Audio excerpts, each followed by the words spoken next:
Hello friends, we're coming to the end of Lent, and as always, Lent is an invitation to consider things more deeply, to consider things more truthfully, to consider things in our lives more according to the light of Christ.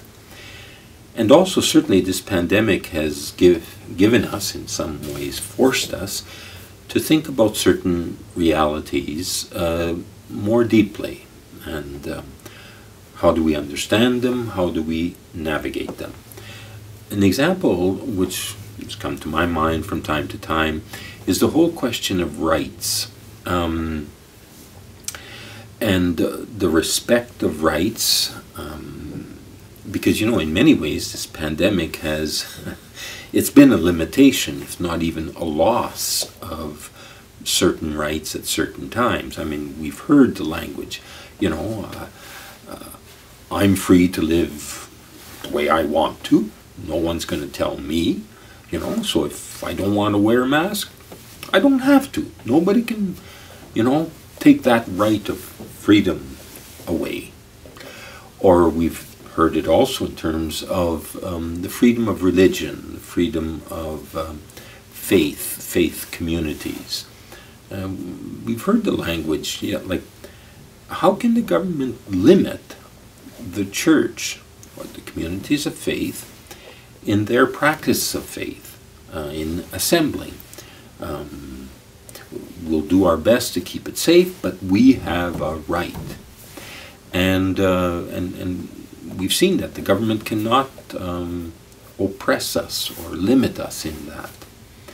We've also, a conversation I heard just recently, I'm a parishioner of such a parish. I support that parish financially quite well, and so I have a right to be there for all of the celebrations of the Holy Week.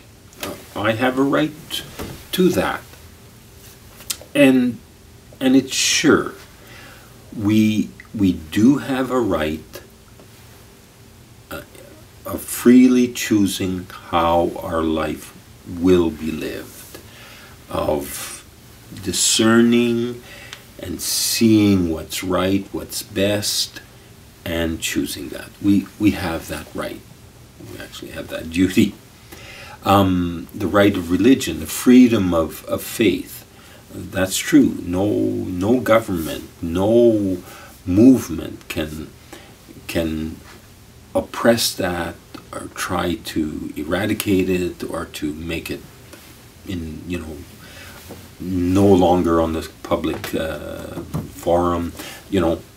That's true. We have a right, a freedom of religion, a freedom of conscience to express ourselves and to gather in expressing our faith together.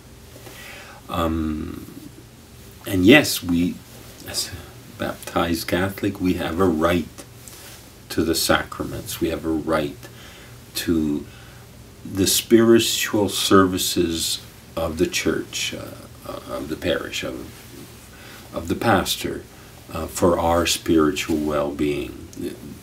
Yes, we have a right to do that, to say it should be given to me. But when we hear all of that, my flight of fancy, if you wish, went to considering Christ on the cross. And there's absolutely nothing in what Christ lived on the cross that is a demanding of his rights. And he was the Son of God. He has all rights. But he's not just a victim of circumstance, of hatred and jealousy and rejection. He's not just a victim on the cross, far at all. He is the Son of God, sent to bring us salvation. And so in the face of that which is suffering, of that which is wrong, evil, in the face of of the sin of the world, he gives his life. He loves to the end as the Father asks him. He chooses to do that. He chooses to give his life completely in love so that there might be salvation, healing within humanity, so that there might be peace, so that there might be that opportunity to know the fullness of the Father's love. But he doesn't demand his rights. He gives his life for the right of all to know God's goodness. And because sometimes, and it's a very valid conversation, way of reflecting, that rights have to be balanced. Do you know what I mean? Yes, there's the right to individual freedom and choice. There's the right to freedom of religion. There's the right to the health of all. There's the right to... And so, well, we have to balance rights. And that's very, very necessary. But I would say even beyond the fact of, okay, balancing rights between the individual, between such a group, between the whole, all of that, that from a Christian point of view, the question of rights is always firstly the right of the other and the right of all others. I mean, that was Christ on the cross. All humanity has a right to receive the gift of God's love. And so then it's for us to consider that the right of the other. Okay, so it can be the right of, for example, safe water, safe drinking water in different communities. Or it can be the right to not die alone. It can be the right to, know goodness in one's life because of good health measures.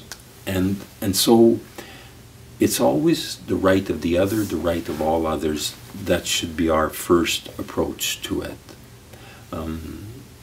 Yes, the wearing of masks, the distancing has been a limitation, a real limitation, and a source of suffering.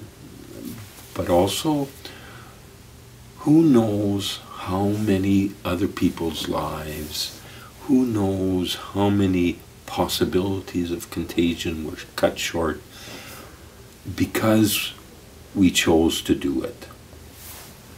And we chose to do it for the sake of the right of others to life and health and well-being. So what I'm saying is that in the language, approaching things from a sense of right, we have to be careful that it doesn't fade over, shall we say, or slip over to that which is selfishness or pride. It can. But that rather it's the right of the other, the right of all others, and that then makes us, balance and make practical choices. And yes, I could do this, but I'll choose not to do it for the sake of the other. Or if it's a certain right that I feel is being taken away from me, to also look, well, are other people also having that right taken away, and how do we work against that? Again, the right of our elderly, our vulnerable, to not die alone, to not be, comforted by faith and family at that time. Yeah, we have to work, but work together for that common right. So, looking upon Jesus on the cross, and thinking of his words, blessed are the peacemakers, blessed are the meek, blessed are the poor in spirit, and that from a place of strength for all in his love. Anyway, something to think about. Thank you.